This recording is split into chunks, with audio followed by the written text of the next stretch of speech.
பழத்தோட்ட ஊழியங்கள் கர்த்தரருளின ஊழியங்கள் திராட்சை பழத்தோட்ட ஊழியங்கள் கர்த்தரருளின ஊழியங்கள் அவரில் நிலைத்திருந்து கனி கொடுப்போம் கர்த்தர் வாய்க்க செய்வார் அவரில் நிலைத்திருந்து கனி கொடுப்போம் கர்த்தர் வாய்க்க செய்வார் துதி உமக்கே துதி உமக்கே துதி உமக்கே என்றுமே என்றும் துதி உமக்கே துதி உமக்கே துதி உமக்கே என்றுமே என்றும் துதி உமக்கே என்றுமே என்றும் துதி உமக்கே என்றுமே திராட்சை பழத்தோட்ட ஊழியங்கள் கர்த்தரருளின ஊழியங்கள் திராட்சை பழத்தோட்ட ஊழியங்கள் கர்த்தரருளின ஊழியங்கள் அவரில் நிலைத்திருந்து கனி கொடுப்போம் கர்த்தர் வாய்க்க செய்வார் அவரில் நிலைத்திருந்து கனி கொடுப்போம் கர்த்தர் வாய்க்க செய்வார் துதி உமக்கே துதி உமக்கே துதி உமக்கே என்றுமே என்றும் துதி உமக்கே துதி உமக்கே துதி உமக்கே என்றுமே என்றும் துதி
சிறியவனை பொழுதிலிருந்தும் எளியவனை குப்பையிலிருந்தும் எடுத்து உயர்த்தி ராஜாக்களோடும் பிரபுக்களோடும் வந்திருக்க செய்கிற அருமை ஆண்டவர் இயேசு கிறிஸ்துவின் இனிதான நாமத்தினாலே இந்த சத்தத்தை கேட்கின்ற அனைத்து தேவனுடைய பிள்ளைகளுக்கும் என்னுடைய அன்பான வாழ்த்தல்கள். நீங்கள் கோடா கோடியை பெருகுவீர்களாக, உங்களுடைய பிள்ளைகள் கோடா கோடியை பெருகுவார்களாக என்று வாழ்த்துகின்றேன், ஆசீர்வதிக்கின்றேன். பிரித்துக்குரியவர்கள், இந்த நாளிலே உங்களை சந்திப்பது எனக்கு அதிக சந்தோஷம், அதிக மகிழ்ச்சி. ஒவ்வொரு நாளும் நாம் அவனுடைய வார்த்தைகளை கேட்கின்றோம். அந்த வார்த்தைகள் நம்மோடு பேசுகின்றன, நமக்கு ஆறுதலை தருகின்றன, நமக்கு சமாதானத்தை தருகின்றன, நம்மை வாழ்விக்கின்றன. ஒவ்வொரு நாளும் அவனுடைய வார்த்தைக்காக நாம் ஆவலாய் காத்திருப்போம்.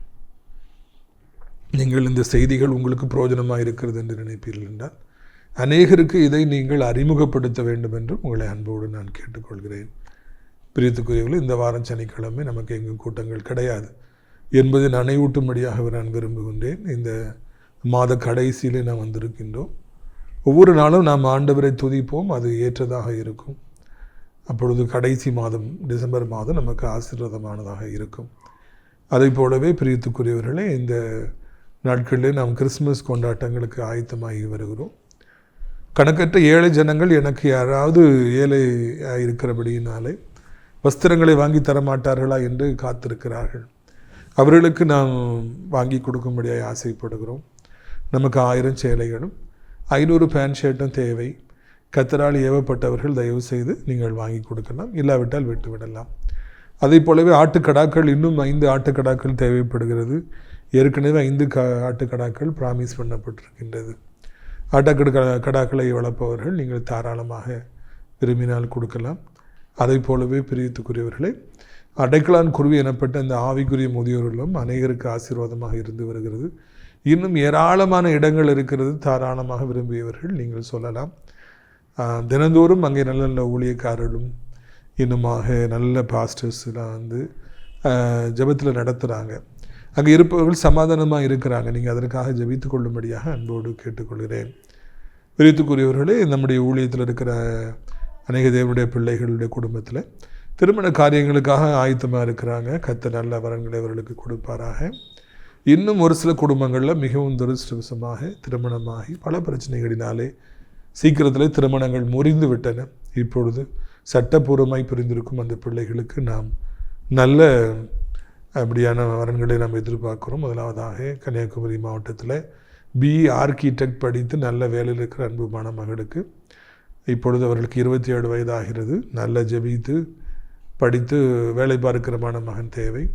இரண்டாவதாக அதே கன்னியாகுமரி மாவட்டத்தில் 37 வயதாகிற அன்பு தம்பிக்கு நல்ல வேலை, நல்ல சம்பளம், எல்லா வசதியும் இருக்கிறது. குடும்பத்துக்கு ஏற்ற மணமகள் தேவை.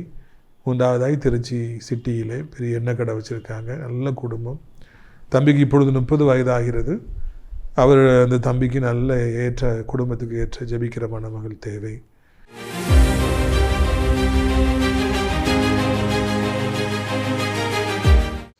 பிரியத்துக்குரியவர்களே, நீதிமொழிகள் 26:3 குதிரைக்கு சவுக்கும் கழுதைக்கு கடிவாளமும் மூடனுடைய முதுகுக்கு பிரம்பும் ஏற்றது. நிறைய தவறுகளை எல்லாருமே செய்வாங்க. பெரியவர்லேருந்து சிறியவர்கள் வரைக்கும் தவறு செய்வதும் முட்டாள்தனமாய் நடந்து கொள்வதும் அது சகஜமான ஒரு காரியம். To err is human.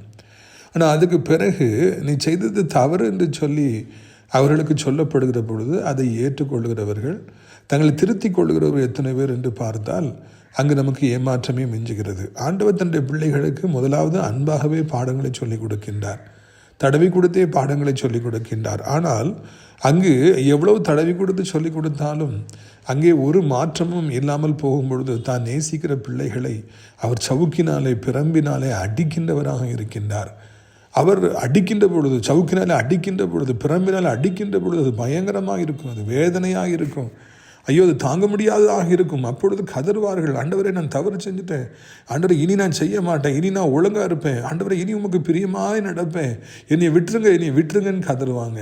பிரியத்துக்குரியவரை நாம் மூடனாக இருப்போம் என்றால் நிச்சயமாய் ஆண்டவர் சவுக்கினாலே அடிப்பார், பிறவினாலே அடிப்பார். எப்படியாவது நான் திருந்த வேண்டும் என்பதற்காக தண்டனையை கொண்டு வருவார்.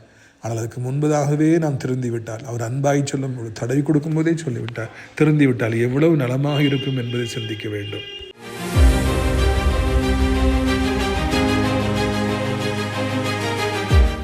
பிரியத்துக்குரியவர்களே, இந்த நாளில் நம்முடைய பிரயோஜனத்திற்காக 1 சாமுவேல் 21வது அதிகாரம் 8வது வசனம். தாவீது அகிமெலேக்கை பார்த்து, இங்கே உம்முடைய வசத்தில் ஒரு ஈட்டியானாலும் பட்டயமானாலும் இல்லையா? ராஜாவின் காரியம் அவசரமானபடியினால் என் பட்டயத்தாகிலும் என் ஆயுதங்களை ஆகிலும் நான் எடுத்துக்கொண்டு வரவில்லை என்றான். இங்கே தாவீது அகிமெலேக் எனப்பட்ட ஒரு ஆசாரியரை, அதாவது ஊழியர் செய்கின்ற ஒரு மனிதனை சந்திக்கின்றார். அப்பொழுது அவர் வைத்த விண்ணப்பத்தை தான் இந்த இடத்துல நான் வாசிக்கிறோம். எனது காரியம் அவசரமாக இருக்கிறது, நான் அவசரமாய் வந்து விட்டேன், ராஜாவுடைய காரியம் அல்லவா, ஓடோடி வந்து விட்டேன், எனவே நான் என்னுடைய பட்டயத்தை அவசரத்தில் எடுத்துக்கொண்டு வர முடியாமல் போய்விட்டது. எனவே உம்மிடத்தில் பட்டயம் இருக்கிறதா, எனக்கு அவசரத்துக்கு ஏதாவது தேவைப்படுமே அப்படின்னு சொல்லிட்டு அவர் அங்கே அந்த ஆசாரியனிடத்தில் கேட்கின்றார். முதலாவதாக நான் தெரிந்து கொள்கிறோம், இது ஒரு நெருக்கடியான நேரம். தாவீதுக்கு ஒரு நெருக்கடியான நேரம். அது நெருக்கடியான நேரத்தில் அவர் இந்த இடத்துல பட்டயத்திற்காக கேட்கின்றார். இவர் ஒன்றும் அவசரமாலாம் வரல, ராஜாவுக்கு பயந்து தான் ஓடி வந்திருக்கிறார். அதை அங்கே அவர் மாற்றி சொல்லுகிறார். சொல்லி அவர் அங்கே ஆசாரியன்கிட்ட போயிட்டு உதவி கேட்குற அளவிற்கு அவருடைய நிலைமை அங்கே அதிக சிக்கலாக நெருக்கடியாக இருக்கிறது. அந்த நிலைமை அவரை பொய் சொல்லவும் வைக்கிறது என்பதை இந்த இடத்துல நாம் காண்கின்றோம். பிரியத்துக்குரியவர்கள், நெருக்கடி என்பது எல்லாருடைய வாழ்க்கையிலும் நிச்சயமாக வரும். அவமானங்கள் என்பது எல்லாருடைய வாழ்க்கையிலும் வரும். இழப்புகள் என்பது என்பது எல்லாருடைய வாழ்க்கையிலே வரும். ஏமாந்து போவது என்பது எல்லாருடைய வாழ்க்கையிலே வரும். எல்லா பக்கம் நெருக்கப்படுகிற காலங்கள் எல்லா ஆவிக்குரிய பிள்ளைகளுடைய வாழ்க்கையிலும் வந்து தான் ஆகும். நாம் பணத்துக்காக ஓடி ஓடி தவித்து பணத்தை வாங்கி திரும்ப கொடுக்க முடியாதபடியினால கள்ளன் என்று எல்லாராலும் பேசப்படுகிற ஒரு காலம் நம்முடைய வாழ்க்கையிலே வரும். யாரை நேசித்தோமோ அவர்கள் நமக்கு துரோகம் செய்கின்ற காலங்கள் வரும். நெருக்கடி என்பது நமக்காக நியமிக்கப்பட்டிருக்கிற ஒன்று. நீங்கள் கர்த்தருடைய பிள்ளையாக இருப்பீர்கள் என்றால் இங்கே இந்த தாவீதை போல நிச்சயமாக நெருக்கடியை சந்திப்பீர்கள். ஆசாரியன்ட்ட வந்துட்டு பட்டயம் வேணுங்கிறாரு. அப்போ இவரை என்ன சொல்ல தாவீதை? ஆசாரியன்ட்ட பட்டயம் இருக்குமா? ஆசாரியர் ஜோமணி விடுவார், ஆஸ்திரவச்சு விடுவார். வேணா கர்த்தருடைய வார்த்தையை பெற்றுக் கொடுப்பார். அவர்கிட்ட போயிட்டு ஈட்டி இருக்கா பட்டயம் இருக்கான்னு கேட்குற அளவுக்கு ஒரு நிலைமை போயிடுச்சுன்னா எந்த அளவுக்கு அந்த நெருக்கம் அவரை அப்படியாக கேட்க வைத்திருக்கும் என்பதைத்தான் இந்த இடத்துல நான் தெரிந்து கொள்கிறோம். பிரித்துக்குரியவர்களை நெருக்கமும் இடுக்கமும் ஒடுக்கமும் நம்முடைய வாழ்க்கையிலே நாம் விரும்புகிறது அல்ல. நாம் விசாலமான பாதைகளிலே நாம் நடக்க விரும்புகிறோம். நாம் மன ரம்மியமான மகிழ்ச்சியான காலங்களை நாம் விரும்புகிறோம். நம்முடைய வாழ்க்கையில் நாம் சாதிக்க வேண்டும் என்று விரும்புகிறோம், முன்னேற வேண்டும் என்று விரும்புகிறோம். ஆனால் இந்த போல பிரச்சனைகள் கஷ்டங்கள் எல்லாம் நமக்கு வருகிற பொழுது அது நம்மை அதிகமாக வேதனைப்படுத்துவதாக, அதிகமாக துன்பப்படுத்துவதாக இருக்கிறது. இவைகளை நாம் விரும்புவதில்லை. ஆனாலும் நம்முடைய ஆண்டவர் ஏதோ ஒரு காலகட்டத்தில் நம்முடைய நன்மைக்காக இவைகளை அவர் அனுமதிக்கிற நல்ல தெய்வமாக இருக்கிறார் என்பதை நாம் புரிந்து கொள்ளணும். தாவீது எப்படி ஒரு நெருக்கடியில் இருந்தாரோ அதே போல இந்த நாளிலே நீங்கள் நெருக்கடியின் மத்தியில் இருக்கலாம்.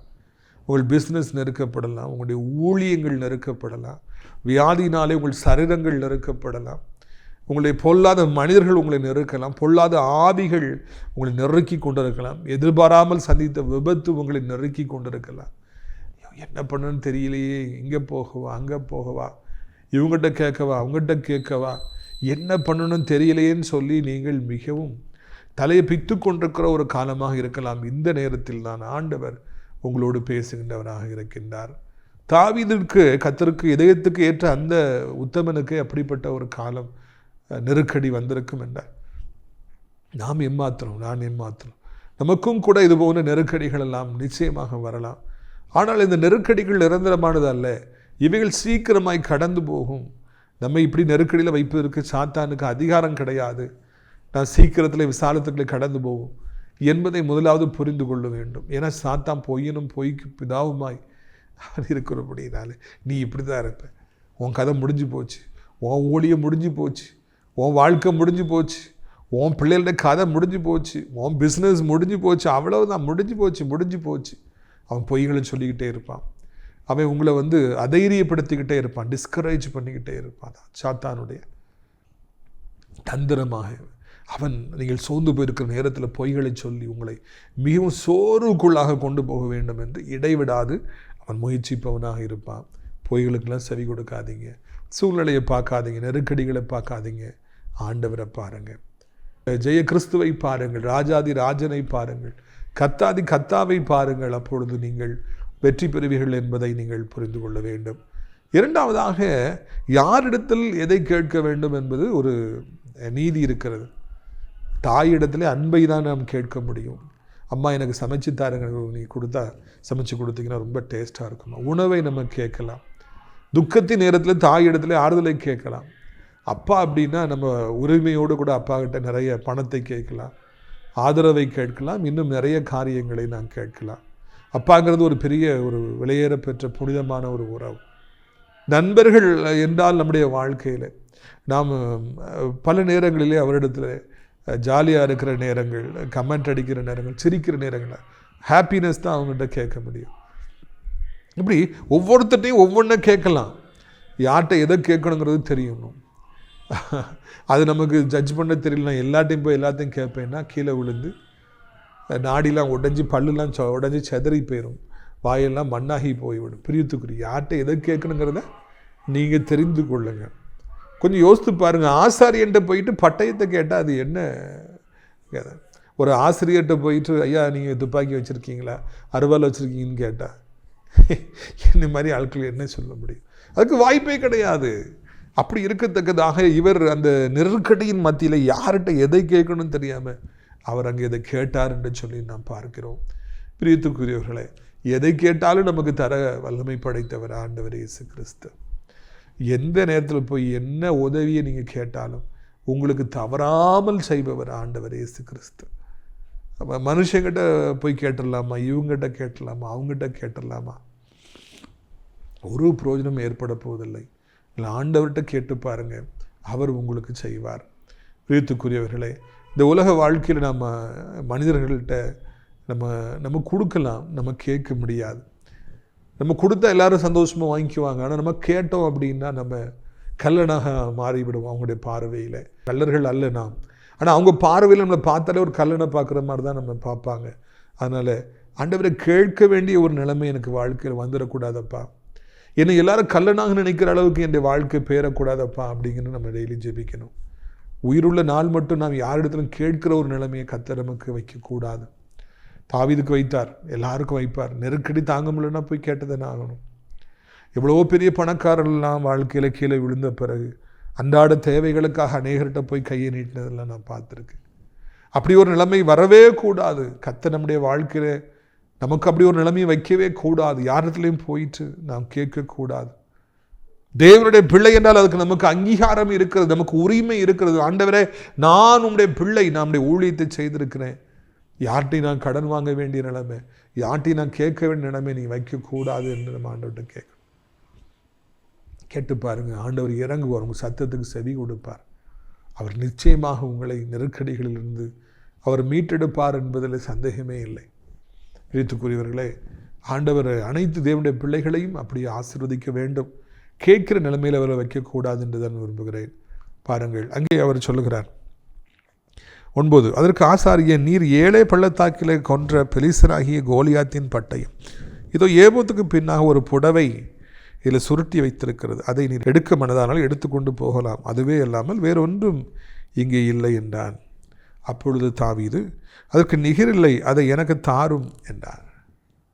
பார்த்தீங்களா என்ன நடக்கிறது, கவனித்தீர்களா? அப்போது தாவீது சொல்கிறார், ஆசாரியர், ஐயா, நீர் அந்த ஒரு நாளில் கோலியத்தை கொன்னீர் இல்லையா, மிகப்பெரிய ராட்சதனை கொண்டு இஸ்ரவேலில் மிக பிரபலமானீங்கல்ல, அப்போது அந்த கோலியாத்துடைய பட்டயத்தை நீங்கள் எடுத்துகிட்டு வச்சுருந்தீங்க, அது ஒரு புடவையில் சுருட்டி இங்கே தான் வச்சுருக்குறோம், என்னுடைய ஆலயத்தில் தான் இருக்குது, அது வேணா சொல்லுங்கள், நாங்கள் எடுத்து தரோம்னு சொல்லிட்டு அதை எடுத்து கொடுத்தாரா.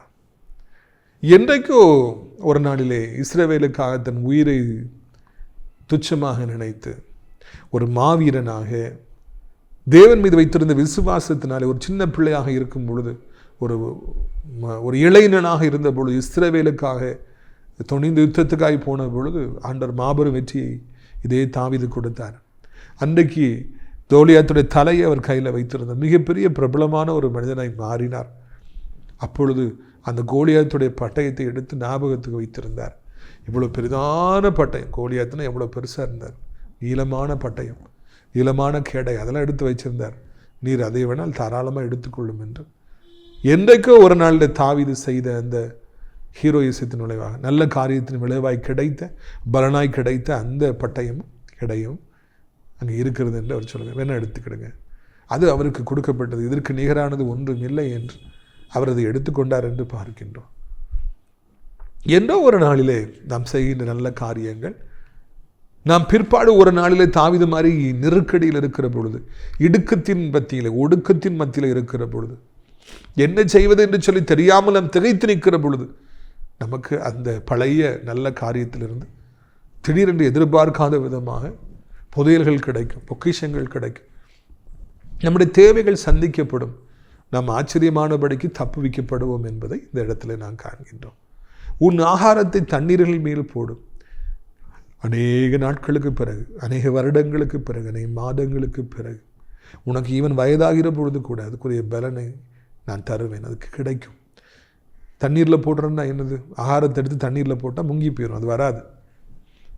அதே போல் நம்முடைய பணத்தை ஊழியத்துக்காக நம்ம போட்டோம்னா, ஏழைகளுக்கு உணவு வாங்கி கொடுக்க வேண்டும், ஏழைகளுக்கு மருத்துவ செலவை சந்திக்க வேண்டும், ஏழை பிள்ளைகளை படிக்க வைக்க வேண்டும், ஆதரவற்றவர்களுக்கு உதவி செய்ய வேண்டும் என்று நம்முடைய பணத்தை கொண்டு தண்ணீரிலே போடுவோம் என்றால் அது நமக்கு கிடைக்காது.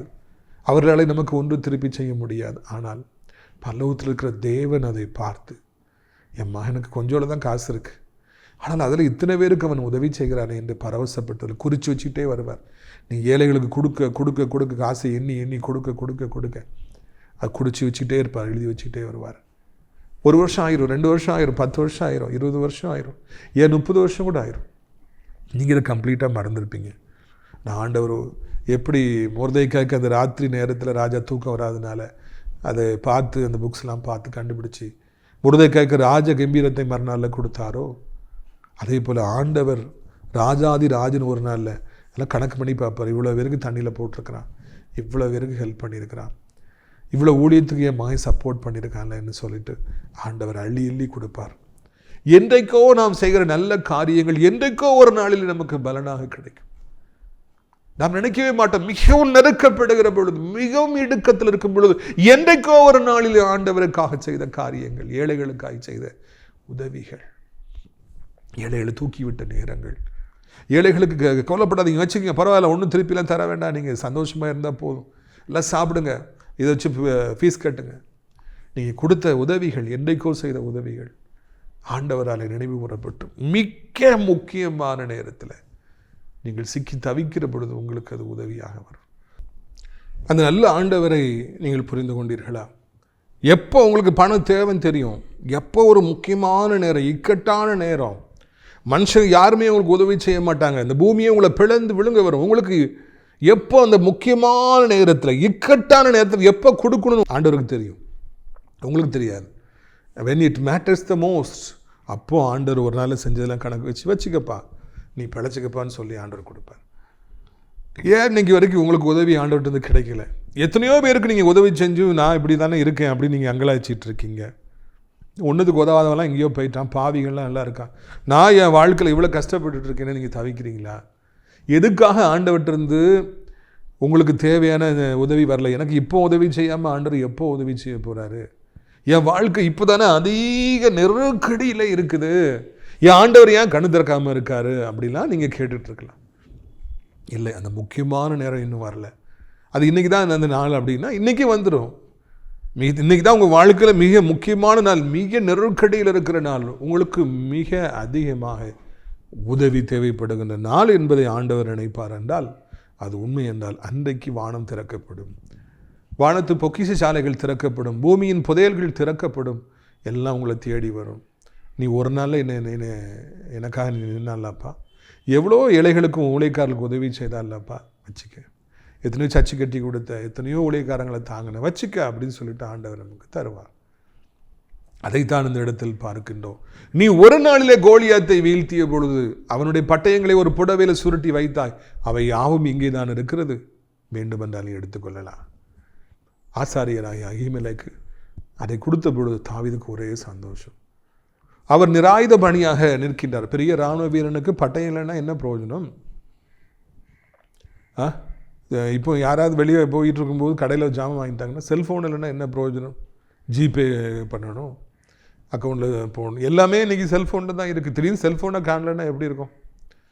தவிச்சு போயிடுவாங்க, உலகமே நின்று போயிடும் அவங்களுக்கு. அதை போல தான் வாழ்க்கை. யுத்த வீரனாகிய தாவீதுக்கு அங்கே பட்டயமும் இல்லை, ஈட்டியும் இல்லை, ஒன்றும் இல்லை. அப்பொழுது மிகப்பெரிய பட்டயம், மிகப்பெரிய ஈட்டி கொடுக்கப்படுகிறது, கோலியாத்துடைய பட்டயம் கொடுக்கப்படுகிறது. பிரியத்துக்குரியவர்கள், உங்களை தேவை சிறிதான தேவையாக இருக்கலாம், மிக சரியான மிக செவ்வையான உதவியை கர்த்தர் உங்களுக்கு நாளில் தரப்போகிறார். உங்களை அவர் ஆசீர்வதிக்கப் போகின்றார் என்கிற நல்ல செய்தியை உங்களுக்கு நான் அறிவிக்கும்படியாக விரும்புகிறேன். ஐயோ ஐயோன்னு சொல்லி இந்த ஒரு கொஞ்சமாவது கிடைச்சல, 1000 ரூபா கிடைச்சிடாதா, 10,000 ரூபா கிடைச்சிடாதா, 20,000 ரூபா கிடைக்காதான்னு நீங்கள் நினைப்பீங்க. 2 லட்சம் ரூபாய் அல்ல, 20 லட்சம் ரூபாய் அல்ல, 2 கோடி ரூபாய் ஆண்டு உங்களுக்கு தருவார். இது உங்களை உற்சாகப்படுத்துவதற்காக சொல்லவில்லை. நீங்கள் பாருங்கள், உங்கள் தேவைகள் சின்ன தேவையாக இருக்கலாம். தாவீதுக்கு ஏதோ ஒரு பட்டயம் இருந்தால் போதும், ஒரு ஈட்டி இருந்தால் போதும், ஒரு கேடை இருந்தால் போதும் நினச்சிருப்பார். மிக பெரிதான கோலியாத்துடைய மிக பெரிதான ஈட்டி, அந்த கேடயம், அந்த பட்டயம் அவருக்கு பரிசாக கொடுக்கப்பட்டது. God always gives the best. Do you hear what I say? தாவீதுக்கு ஆண்டவர் மிக சிறப்பானதை கொடுத்தது உண்மை என்றால், உங்களுக்கும் அவர் எப்பொழுதும் மிக சிறப்பானதை மாத்திரமே தருவார். உங்களை அளவில்லாமல் ஆண்டவர் ஆசீர்வதிப்பார். மிகப்பெரிய சந்தோஷம் தாவீதுடைய வாழ்க்கையிலே வந்தது. பிரியத்துக்குரியவர்களே, உங்களுடைய வாழ்க்கையிலும் அப்படியே மிக பெரிதான சந்தோஷம் வரும். கர்த்தர் நிச்சயமாய் உங்களை ஆசீர்வதிப்பார் என்பதில் எந்த விதமான மாற்று கருத்தும் இல்லை. பிரியத்துக்குரிய கர்த்தருடைய பிள்ளைகள் வெட்கப்பட்டு போவதில்லை. அவங்க யாரானாலும் இருக்கட்டும், எந்த ஊரானாலும் இருக்கட்டும், ஆணாக இருக்கட்டும், பெண்ணாக இருக்கட்டும், சிறியவர்களாக இருக்கட்டும், நடுத்தர வயது உள்ளவர்களாக இருக்கட்டும், இல்லைன்னா வயதானவர்களாக இருக்கட்டும், கர்த்தருடைய பிள்ளைகள் வெட்கப்பட்டு போக மாட்டாங்க. ஆண்டவர் தான் பிள்ளைகளை வெட்கப்பட்டு போக விடவே மாட்டார். உங்களை பட்டயம் இல்லாமல் இருக்க விட மாட்டார். பணம் இல்லாமல் இருக்க உங்களை விட மாட்டார். வீடு இல்லாமல் இருக்க உங்களை விட மாட்டார். மரியாதை இல்லாமல் உங்களை வாழ விட மாட்டார். தங்கம் இல்லாமல் வாழ உங்களை விட மாட்டார். உங்களுக்கு எது தேவையோ அதை கொடுப்பார். அதை மிக சிறப்பாக கொடுப்பார். சொந்த வீடு இல்லை என்று சொல்லி இந்த நாளிலே பல இடங்களிலே இவன் சொந்தங்கள் மத்தியில் கூட தலை குனிஞ்சு நின்றுக்கிட்டு இருக்கலாம். வீடு இல்லையே, வீடு இல்லையே, ஐயோ கவர்மெண்ட் ஜாப் இல்லையே, கவர்மெண்ட் ஜாப் இல்லையே, வீசா இல்லையே, ஐயோ எனக்கு பிள்ளை இல்லையே, ஐயோ திருமணம் ஆகலையே, தலை குனிஞ்சிட்டு இருக்கலாம். மிக சிறப்பானதை தருவார். தலை நிமிர்ந்து நிற்க செய்வார். பிரியத்துக்குரியவர்களே, தேவன் தன்னுடைய பிள்ளைகளை வெட்கப்பட விட மாட்டார். தாவீதை வெட்கப்பட விடவில்லை. உதவி ஆசாரியன் மூலமாக என்றைக்கோ ஒரு நாளில் வீழ்த்திய அந்த கோலியாத்துடைய மிக சிறப்பான பட்டயங்கள் தாவீதிற்கு பரிசாக கொடுக்கப்பட்டன. அதை வைத்துக்கொண்டு பிற்பாடு ராஜாவாகிற நாள் மட்டும் அவர் எல்லாவற்றையும் சமாளித்தார், வெற்றி பெற்றார் என்று சரித்திரம் சொல்லுகிறது. இந்த நாளிலும் கூட அருமை பிள்ளைகளே, உங்களுக்கு எப்படி உதவி வரும், யார் மூலமாக உதவி வரும், எந்த திசையிலிருந்து வரும் என்று எதுவுமே உங்களுக்கு தெரியாது. ஆனால் ஆண்டவர் எல்லாவற்றையும் ஆயத்தப்படுத்தி வைத்திருக்கின்றார். நினைத்து பார்க்க முடியாத ஆசாரியர்கள் மூலமாக, நினைத்து பார்க்க முடியாத நண்பர்கள் மூலமாக, நினைத்து பார்க்க முடியாத முன்ன பின்ன அறிமுகம் இல்லாத நபர்கள் மூலமாக, யாரோ ஒருவர் மூலமாக தேவன் மிக சிறப்பானதை உங்களுக்கு தருவார். கலங்காதிருங்கள், பயப்படாதிருங்கள். தலை குனிந்து போக விடாத தெய்வம் உங்களுக்காக காத்திருக்கின்றார். இந்த நாளில் செய்தியில் மறுபடியும் நான் சொல்ல விரும்புகிறேன். இந்த பிள்ளைகளை ஆண்டு வெட்கப்படவே விட மாட்டார். நீ கர்த்தருடைய பிள்ளை, நீங்கள் வெட்கப்பட்டு போயிடுவீங்க, தலை குனிஞ்சு போயிடுவீங்க, நீங்கள் அழிஞ்சு போயிடுவீங்கன்னு சொல்லி எதிரிகள் கொக்கரிச்சிக்கிட்டு இருக்கலாம். பாரு, ஒன்றுமே இல்லாமல் போயிட்டான் பாரு, அவன் பிஸ்னஸ் போயிட்டுருப்பாரு, அவன் ஊழியம் போயிட்டுருப்பாரு, அவன் அழகு போயிட்டு, அவன் மகிமை போச்சு, எல்லாம் போச்சு, கர்த்தர் கைவிட்டார் அவங்க சொல்லலாம். இல்லை, ஆண்டவர் எப்படி உங்களை கைவிடுவார்? ஆண்டவர் எப்படி உங்களை வெட்கப்பட விடுவார்? அவர் விடவே மாட்டார். அவர் உங்களை வாழ்க்கையில் மிக பெரிதான நன்மைகளை உங்களுக்கு தரப்போகிறார், ஆசீர்வாதங்களை தரப்போகிறார். எல்லாரும் உங்களை பார்த்து இவன் கதை முடிந்து விட்டது என்று நினைக்கிற நேரத்தில் உங்களை தூக்கி எடுக்க போகிறார். மிக உயரமான இடத்தில் வைக்க போகிறார். ஏன் தெரியுமா? நம்முடைய ஆண்டவர் உண்மை உடையவர். God is faithful God. அவர் உங்களை வெட்கப்படவே விட மாட்டார். நீங்கள் செஞ்ச ஏராளமான ஊழியங்கள், ஏராளமான உதவிகள் தேவ சமூகத்தை வந்து எட்டி இருக்கின்றது. கணக்கு இல்லாமல் இருக்குது, எக்கச்சக்கமாக இருக்குது. கணக்கு கொடுக்கணும்னு நான் ஆசைப்படுறேன். உங்களை ஆசீர்வதிக்கணும்னு விரும்புகிறார். ஒரு மனிதனுடைய பாவங்கள் அவனை எப்படி தொடர்ந்து பிடித்து அவனை வேதனைப்படுத்துகிறதோ, அவன் பிள்ளைகளை வேதனைப்படுத்துகிறார். அதே போல நீங்கள் செய்த ஊழியங்கள், நீங்கள் ஆண்டவருக்காக எடுத்த பிரயாசங்கள், அநேகருக்காய் கைகளை திறந்தீர்களே, கொடுத்தீர்களே, அதனுடைய கிருபைகள் எல்லாம் உங்களுக்கு இந்த நாட்களில் கொடுக்கப்பட போகிறது. உங்களுடைய ஆசீர்வாதங்களுக்காக நான் ஜெபிக்கும்படியாக விரும்புகிறேன். கண்களை மூடுவீர்களா? நான் ஜெபிக்கலாமா? அப்பா பிதாவே, வானத்துக்கும் பூமிக்கும் ஆண்டவரே, இந்த அருமையான நாளிலும் கூட உங்களுடைய பிள்ளைகளுக்காக கர்த்தருடைய வார்த்தை சுமந்து வருகிற பாக்கியத்தை கொடுத்தீங்களே, உமக்கு நன்றி அப்பா. இம்மட்டு காத்தீங்க, இனிமேலும் காப்பீங்க. இது கடந்து போகும், இந்த நெருக்கம், இந்த இக்கட்டு கடந்து போகும், இந்த வேதனை கடந்து போகும் அப்பா. என்ன செய்வதென்று சொல்லி தெரியாமல் தவித்து நிற்கிற இந்த பிள்ளைகளுக்கு எப்படியாவது கர்த்தர் உதவி செய்வீராக, எப்படியாவது பலப்படுத்துவீராக, எப்படியாவது ஸ்திரப்படுத்துவீராக. வானத்தையும் பூமியும் படைத்த கர்த்தாவே, ரீபாலா கபாலா ரபூனா சந்தரா ஓ ரபாலா காலாரா தியானா கரபாலா கரபாலா நீ ஹரபூனா காபாலா ரகுலுத்னியா கரபோலா. நீ வெட்கப்படுவதில்லை, ஒடுங்கி போவதில்லை மகனே, ஒடுங்கி போவதில்லை. உன்னை விழுங்கி விடலாம் என்று வந்து விட்டார்கள். பக்கத்தில் வந்துட்டாங்க, எல்லா வாசலும் அடைக்கப்பட்டுச்சு. என்ன தெரியும், என்ன செய்யணும்னு சொல்லி தெரியாமல் தவிச்சுக்கிட்டு நிற்கிறீங்க. கர்த்தர் விசாலமாக்குகிறார். ஒடுக்கத்தில் இடுக்கத்தில் இருக்கிற உங்களை அவர் விசாலத்தில் கொண்டு போய் வைக்க அவர் முடிவு செய்து விட்டார். அந்த நாள் இன்றைக்கு ஆரம்பிக்கிறது. இதற்காக சோத்திரம். ரீ பௌரா பௌ நாரா பௌலாரா கர மகளே, நீ என்னாலே மறக்கப்படுவதில்லை. எப்படி நீ என்னாலே மறக்கப்படுவாய்? நீ என்னாலே மறக்கப்படுவதில்லை என்று ஆண்டவர் சொல்லுகிறார். ஓரா பாலா சந்தரா, இந்த வியாதி படுக்கை உன்னை ஒன்றும் செய்யாது, இந்த வியாதி உன்னை ஒன்றும் செய்யாது. போ, தைரியமாய் போ, நான் உன்னை பலப்படுத்தி ஸ்திரப்படுத்தி உனக்கு சகாயம் செய்வேன். என் நீதியின் வலது கரத்தினாலே உன்னை தாங்குவேன் என்று சொல்லி ஆண்டவருடைய ஆவியானவர் சொல்லுகிறார். மறு தர பாரோ ஷூரோ தூனோ தூரோ தினியா பாரோ தியால் கரபூலா கல் மரகுர்து நீ யாரா கல. பல கஷ்டங்கள் நஷ்டங்களை பட்ட சகோதரா, அதே நினச்சிட்டு இருக்காதீங்க. நண்பர்களுடைய துரோகத்தையே நினைக்காதீங்க. இப்படி நடந்து போச்சு, என்னை ஏமாத்திட்டாங்கன்னு சொல்லிகிட்டே இருக்காதீங்க. வீணானவைகளை போய் தண்ணியை ஊற்றிட்டேனே, என் பணத்தை செலவழித்து ஏமாந்து போயிட்டேனேன்னு சொல்லாதீங்க. வரும் காலங்களை திரும்பமாக்கி தருவார், உங்களை ஆசீர்வதிப்பார். கட்மார கரபார் சந்தர தூபா லூபாரா. ஒரு சகோதரிக்கு ஆண்டு சொல்கிறார், இழந்து போனது ஏமாற்றப்பட்டதெல்லாம் போதும், நான் அதெல்லாம் விட 1000 மடங்கு உனக்கு திரும்ப தருவேன். அதையே நினச்சிட்டு இருக்காத, புதிய காரியங்களை செய்வேன் என்று சொல்லி கர்த்தர் சொல்லுகிறார். ஆண்டவரே, வாலிபர்கள் வாலிபத்து பாவங்கள், மது, போதை, ஆண்டவரே தகப்பனே, செல்ஃபோனு, பைக் அடிமைத்தனங்கள் சிக்கியிருக்காங்கள விடுவீங்க. வேகமாக பைக்கை ஓட்டுற வாலிபர்களுக்கு கண்ணீரோடு கதறணும். ஒரு நிமிஷத்தில் காற்றோடு காற்றாகி உயிர் போயிரும்பா. பெற்றோருடைய கனவுகள் கடந்து போயிரும்பா. எப்படியாவது அவளை காப்பாற்றுங்க, ரசிக்கப்பட உதவி செய்யுங்க. விபத்தே வேண்டாம், சடுதியில் மரணங்களே வேண்டாம், ஹார்ட் அட்டாக்கே வேண்டாம், ஸ்ட்ரோக்கே வேண்டாம், கிட்னி ஃபெயிலியரே வேண்டாம், பார்த்துக்கொள்ளுங்க. விபத்தை சந்தித்த பிள்ளைகள் மறுபடியும் எழும்ப உதவி செய்யுங்க. வயதானவர்கள் கீழே விழுந்து விழாதபடி 2 கைகளால் ஏந்தி கொள்ளுங்க. கர்த்தாவே, வேலை இல்லை, வருமானம் இல்லை, கடன் இருக்குது, என்ன பண்ணணுங்க தெரியல சொல்கிற ஒவ்வொருவருக்கும் கர்த்தாவே நீங்கள் உதவி செய்யும். ஒவ்வொருவரையும் கர்த்தரை ஆசீர்வதியும். ஒவ்வொருவரையும் ஆண்டவரை இந்த நாளிலே தூக்கி நிறுத்தும். வானத்தையும் பூமியும் படைத்த கர்த்தர் திருநாமத்தினாலே உலகத்தில் இருக்கிற அத்தனை நாடுகளும், அத்தனை மக்களும், இந்திய நாடும் அத்தனை மக்களும் ஆசீர்வதிக்கப்பட உதவி செய்யும். அனைத்து தேவனுடைய பிள்ளைகளையும் ஊழியக்காரர்களை அதிகமாக ஆசீர்வதியும். நான் ஆசிரியர் திராட்சைப்பழ தோட்ட ஊழியர்களை நேசிக்கிறேன். நாள்தோறும் நம் நிகழ்ச்சிகளை பார்க்கிற, அறிமுகப்படுத்துகிற நல்ல உள்ளங்கள் ஒவ்வொருவரையும் ஆசீர்வதி. ஜெபிக்கிற மக்களை, ஜெபத்தினாலே காணிக்கையினாலே தாங்குகிற மக்களை ஆசீர்வதியும். அடைக்கலான் குருவி முதியோர் உள்ளத்தில் சேர அநேக இடங்கள் உண்டு, அநேகர் அழைத்து கொண்டு வாரும். கர்த்தாவே, நீர் மகிமைப்படும். சத்தத்தை கேட்ட ஒவ்வொருவரையும் ஆறுதல் படுத்தும், அதிசயம் செய்யும். இயேசுவின் மூலம் ஜெபிக்கிறோம் பிதாவே, ஆமென். என் ஆத்துமாவை கர்த்தரை சோத்திரி, என் முழு உள்ளமையோருடைய பரிசுத்த நாமத்தை சோத்திரி. என் ஆத்துமாவை கர்த்தரை சோத்திரி, இவர் செய்த சகல உபகாரங்களையும் ஒருபொழுதும் மறவாதே, ஆமென். கர்த்தராகிய இயேசு கிறிஸ்துவின் கிருபையும் பிதாவாகிய தேவனுடைய அன்பு பரிசுத்தாவிய அந்யோன்யமில்லாத பிரசன்னம் உங்கள் அனைவருடைய இன்றைக்கு சகா காலங்கள் நிலைத்திருப்பதால்.